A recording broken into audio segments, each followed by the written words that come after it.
अब जानते हैं क्रिश्चियन फ्रीडरिच सैमुअल हानेमन ने कैसे होम्योपैथिक की खोज की। ये 1790 का समय था जब हैनीमैन डॉ विलियम कुलेन की पुस्तक ए ट्रीटाइज ऑन मटेरिया मेडिका का अंग्रेजी से जर्मन में अनुवाद करने में व्यस्त थे। इस पुस्तक में मियादी बुखार के लिए पेरुवियन छाल सिनकोना छाल के उपचारात्मक प्रभाव के लिए 20 पृष्ठ आवंटित किए गए थे। इस अध्याय के एक छोटे से फुटनोट में बताया गया है कि इसकी उपचारात्मक क्षमता इसकी कड़वाहट के कारण है। क्रिश्चियन फ्रीदरिच सामुएल हानेमन इस स्पष्टीकरण से संतुष्ट नहीं थे, इसलिए उन्होंने इस पर प्रयोग करना चाहा। उन्होंने कई दिनों तक प्रतिदिन 2 बार सिनकोना छाल के अर्क की 4 ड्राम ली और उनमें बुखार और ऐंठन सहित मलेरिया जैसे लक्षण देखे गए।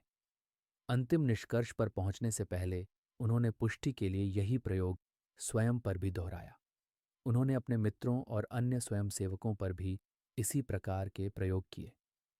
जैसा कि उन्होंने अनुमान लगाया था, उन सभी में मलेरिया बुखार जैसे लक्षण एक जैसे थे, जिससे उन्हें एक पुरानी चिकित्सीय कहावत याद आई, सिमिलिया सिमिलिबस क्यूरेंदुर, जिसका अर्थ है जैसा इलाज वैसा ही। कई दिनों तक वह स्वयं पर तथा अन्य लोगों पर अन्य औषधियों का प्रयोग करता रहे। उन्होंने उपचार के शारीरिक सिद्धांतों को सिद्ध करने के लिए विषाक्तता के मामलों का इतिहास एकत्र किया। वह अपने बच्चों को हैनबैन, सुमाच, बेलाडोना आदि इकट्ठा करने के लिए खेतों में भेजते थे। उनके परिवार और मित्रों में सबसे छोटे से लेकर सबसे बड़े तक सभी लोग उनके साथ शामिल हुए।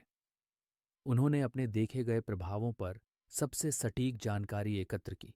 1790 में उनका नए सिद्धांत पर निबंध, जो सिनकोना के साथ काम से शुरू हुआ और सभी दवाओं पर लागू सामान्य सिद्धांत तक विस्तारित हुआ, समानता के नियम पर आधारित चिकित्सा की पूरी प्रणाली की नींव बन गया।